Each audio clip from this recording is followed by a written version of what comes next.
तो चलिए माई cruel husband का नेक्स्ट पार्ट स्टार्ट करते हैं। इधर विंग जो बेहोश था और उधर हिस्टोरिकल वर्ल्ड का भी विंग बेहोश हो चुका था क्योंकि वो बहुत ज़ख्मी था। अब उन दोनों को पूरे 6 मंथ हो गए हैं। वो दोनों के दोनों ही अभी तक होश में नहीं आए। वांग जी जो अपने वुशियान का बहुत ख्याल रखता है, चाहे वो हिस्टोरिकल वर्ल्ड का वुशियान हो या चाहे मॉडर्न वर्ल्ड का।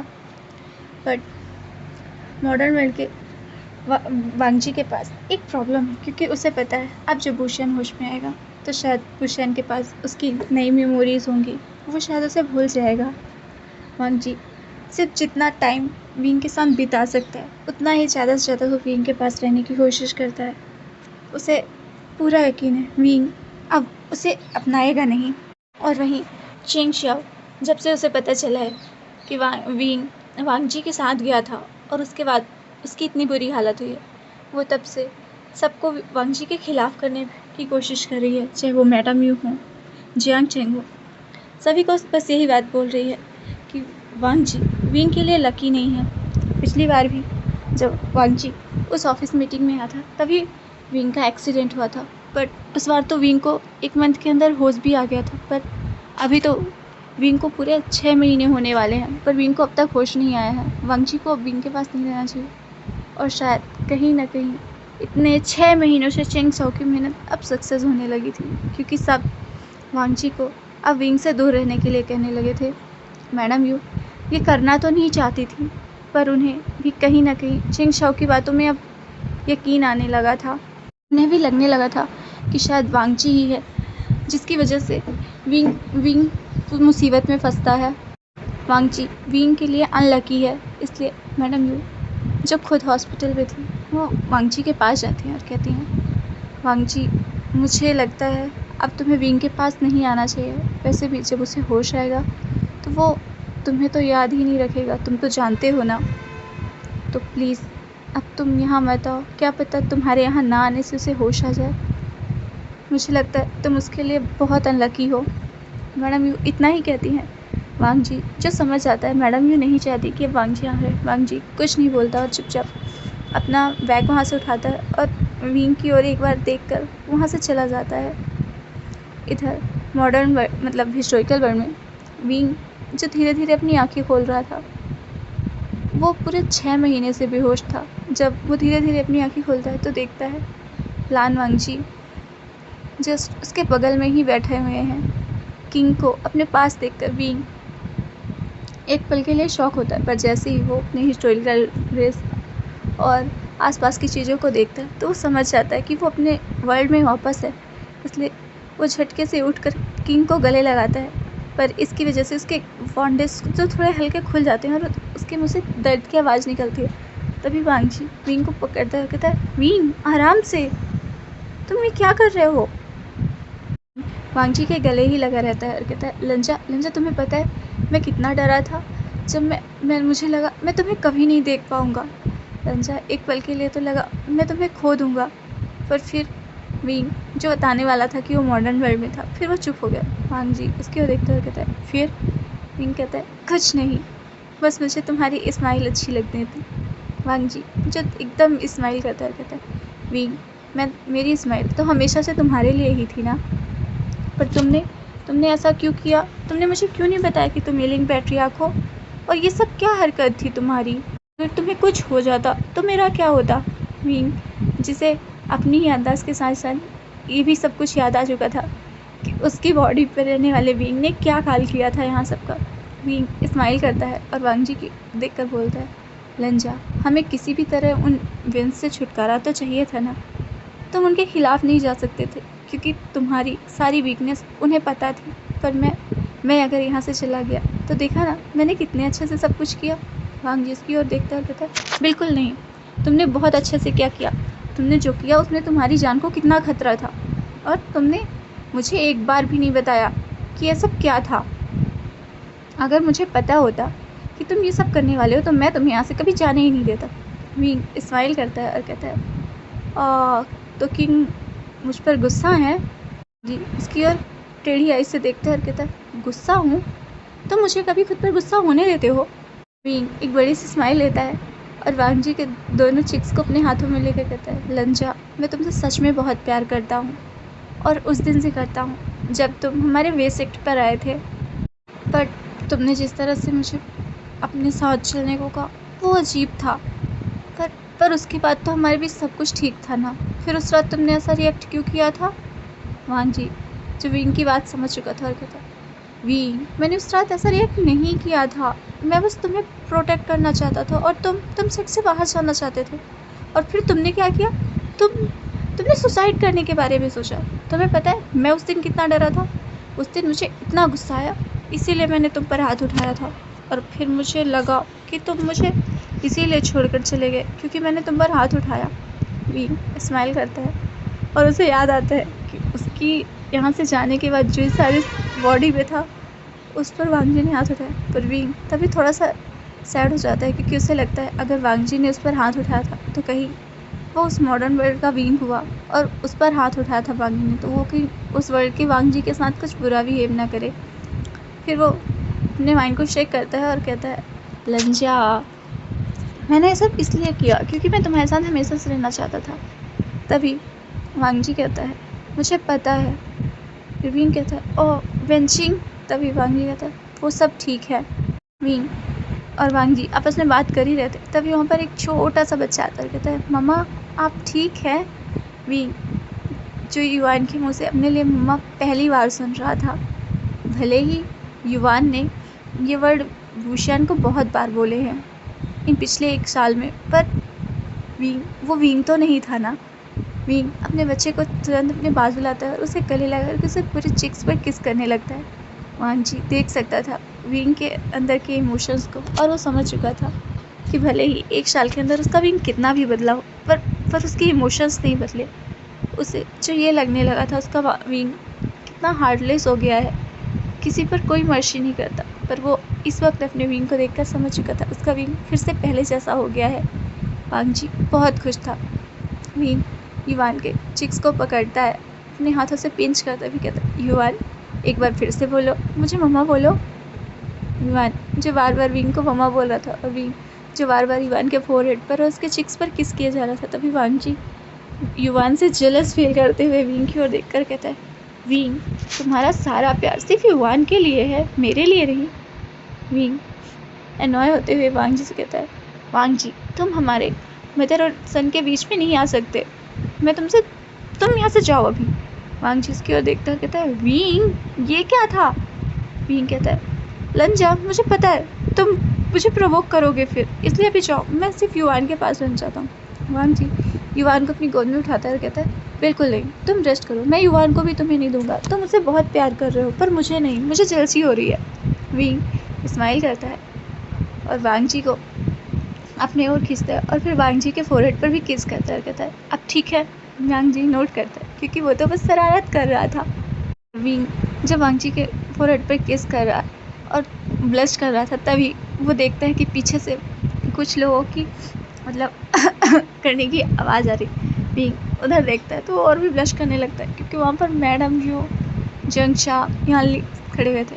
वीन 2 पल के लिए मैडम यू को मदर कहकर बुलाने ही वाला था, तभी उसे याद आता है कि वो उस वर्ल्ड की मैडम यू के पास नहीं है, वो तो शुल्कर वर्ल्ड की मैडम यू के पास है और मैडम यू यहाँ उससे प्यार नहीं करती।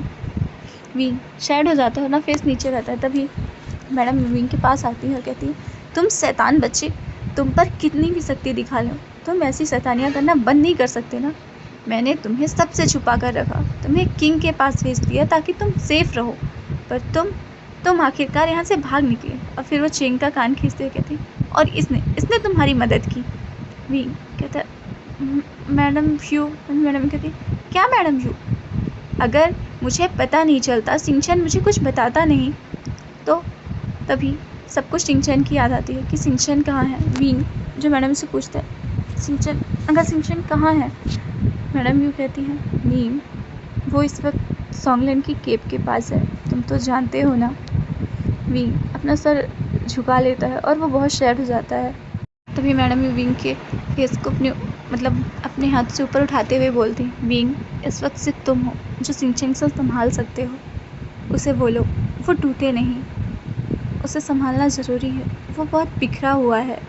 तुम्हें पता है पिछले 6 महीने से वो सिर्फ तुम्हें देखने आता है, उसके बाद वो पूरा दिन सिर्फ सॉन्गलैंड की केव के पास ही रहता है। तभी वांगजी कहता है, मैंने शुयांग से कहा है वो सिंचन का ध्यान रखे, पर सिंचन शुयांग के करीब जाना भी नहीं चाहता। शुयांग उसका ध्यान तो रखता है, पर सिंचन वो सिर्फ सॉन्गलैंड की केव के पास ही रहता है। वो तो अच्छे से खाता पीता भी नहीं है। हमें लगता है उन्हें हमारी ज़रूरत है।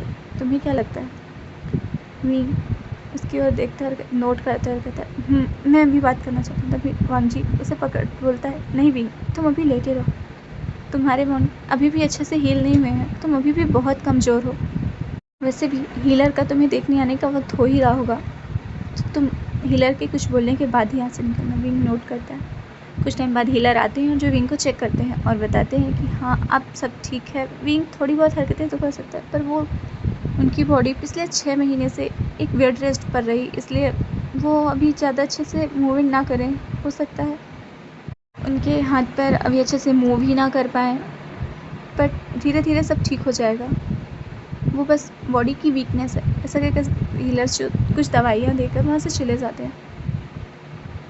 कुछ देर बाद वहाँ पर सिंचन आता है, जो कि अपने रेगुलर टाइम की तरह से विंग को देखने आता है, पर विंग को होश में देखकर सिंचन बहुत खुश होता है और विंग को गले लगाता है और कहता है, विंग, मुझे खुशी है कि तुम अब होश में हो। अब मुझे रेगुलर यहाँ आने की ज़रूरत नहीं होगी। मैं अब सॉन्गलैंड के पास ज़्यादा वक्त बिता पाऊँगा। तभी विंग सिंचन का हाथ पकड़ता है और कहता है, अंकल, क्या आप सिर्फ अंकल के पास रहना चाहते हैं? क्या हम आपकी फैमिली नहीं हैं? आप सिर्फ वहाँ क्यों रहना चाहते हैं? मुझे पता है आपको बहुत बुरा लग रहा होगा, पर अंकल भी तो यही चाहते होंगे कि आप खुश रहें। इस तरह आप खुद को हर्ट कर रहे हैं। आप खुद को हर्ट करके अंकल की फीलिंग्स को भी हर्ट कर रहे हैं। वो बस आपकी स्माइल चाहते होंगे। सिंचन, जो इतने महीनों से अपने आंसुओं को रोक के रखा था, वो रो नहीं सकता था क्योंकि उसके पास कोई अपना नहीं था। वो विंग के गले लगकर रोने लगता है और कहता है, विंग, मैं क्या करूं? मैं सॉन्गलैंड को बचा नहीं पाया। सब मेरी गलती है। अगर उस दिन मैं मिंग्याओ को लेकर नहीं आता तो आज सॉन्गलैंड हमारे पास होता। मैं उसे कभी नहीं भूल सकता। विंग कहता है, अंकल, वह भी तो उन्हें नहीं भूल सकता ना। पर उन्हें भूल नहीं सकता इसका मतलब ये तो नहीं है कि हम जीना ही छोड़ दें। वो ये तो नहीं चाहते ना। उन्होंने अपनी जान दी ताकि वो हमें बचा सकें, हम जी सकें। पर आप इस तरह से बिहेव करेंगे तो कैसे चलेगा? आपको उनके लिए खुश होना होगा, उनके लिए जीना होगा। आप अगर स्माइल करेंगे, खुश रहेंगे तो अंकल भी खुश होंगे।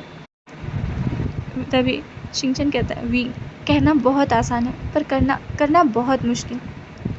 क्या अगर तुम ही कुछ हो जाता तो यही चीज़ हम लानवाजी से कहते तो क्या किंग मानते?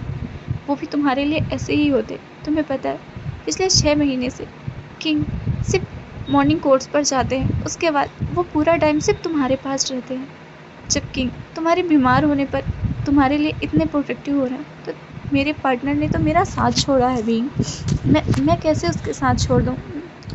विंग कुछ नहीं बोलता। वो सिंचन को समझाने की कोशिश कर रहा है, पर सिंचन जो समझना ही नहीं चाहता। तो सिंचन को तो सिर्फ सॉन्गलैंड चाहिए और वो वहाँ से चले जाते हैं। अब कुछ टाइम स्किप होता है। विंग, जो काफ़ी हेल्दी हो चुका था, वो वेंचिंग के पास जाता है, उससे मिलता है और वेंचिंग मुझे दिखाती है कि इसने एक नया वेन कबीला बनाया है और वहाँ के लोग काफ़ी हैप्पी हैं, खुश भी हैं। विंग सबको खुश देखकर काफ़ी खुश होता है। उसे फिक्र होती है तो सिर्फ सिंचन की। इधर विंग जियांग चेंग और विनिंग की मैरिज की बात भी करता है और वो वेंचिंग की मैरिज भी कराना चाहता है, पर वेंचिंग जो सिर्फ अपने कबीले को देखना चाहती है, वो अभी मैरिज करने के लिए तैयार ही नहीं है। विंग तो बस सबकी खुशियाँ चाहता है और वो सिंचन के लिए भी बहुत परी रहता है, पर वो देखता है कि शुयांग सिंचन का किस तरह से ध्यान रखता है।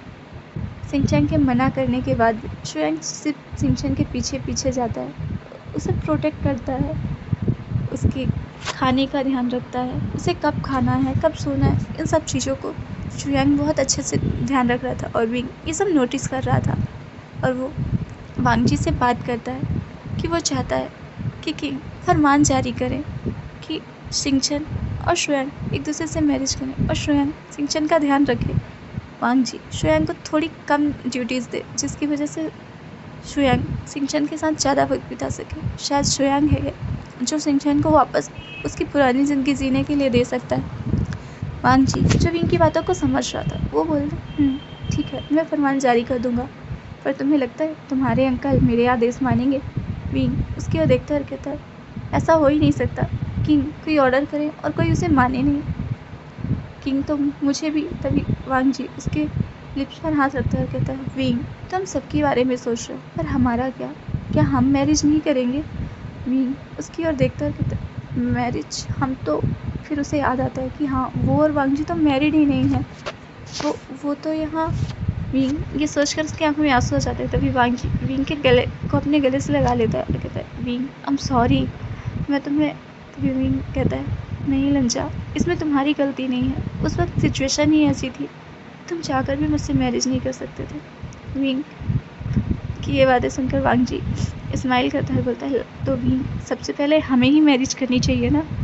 वांग जी जब ये कहता है तो विंग उसके दोस्त उससे थोड़ा दूर हटता है और बोलता है बिल्कुल नहीं, हम मैरिज नहीं करेंगे। पहले तुम्हें चेंग और वेनिंग की मैरिज करानी होगी, वो दोनों कब से एक साथ हैं, पर किंग के परमिशन ही नहीं है कि वो मैरिज कर सकें। उसकी ओर देखते हुए कहते हैं मेरी परमिशन? अब तक मुझे जियांग चेंग ने एक बार भी मैसेज नहीं किया, उसे कम से कम मुझे इन्फॉर्म तो करना चाहिए कि वो किसी से मैरिज करना चाहता है, तब तो मैं किंग अपना फरमान जारी करे।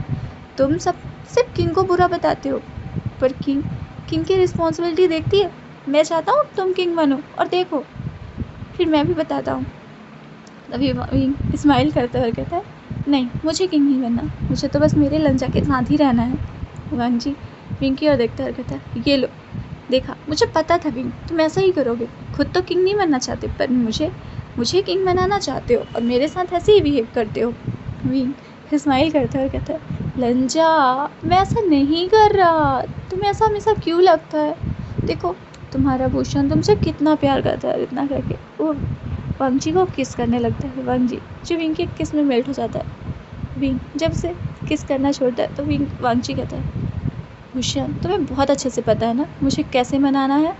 विंग स्माइल करता है, कहता है वांग जी के नोज़ को पिंच करते हुए कहता है किंग लान वांग जी आप सिर्फ मेरे हैं और मुझे अच्छे से पता है कि मेरे किंग को क्या पसंद है।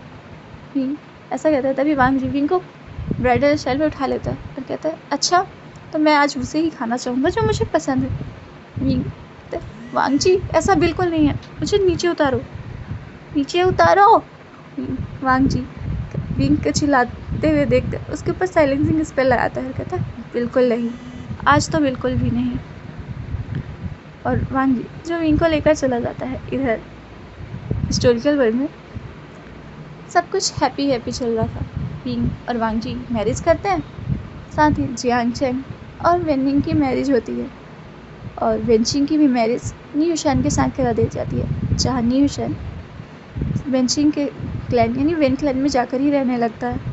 और इधर शोयांग और साओ सिंचन में मैरिज तो नहीं हुई, पर वो दोनों काफ़ी नोक झोंक करते हुए एक दूसरे के साथ भी वक्त ही बिता रहे हैं। शोयांग जो विन साओ सिंचन को मनाने की बहुत कोशिश कर रहा है। तो गाइस आज से हमारे हिस्टोरिकल वर्ल्ड का ये वांगशियान एफम ख़त्म हो। अब सिर्फ एक पार्ट और बचा है जिसमें हमें शियानवांग एफम को दिखाना है।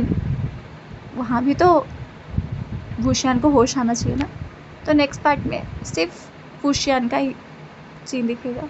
सो बाय गाइस, मिलते हैं नेक्स्ट पार्ट में।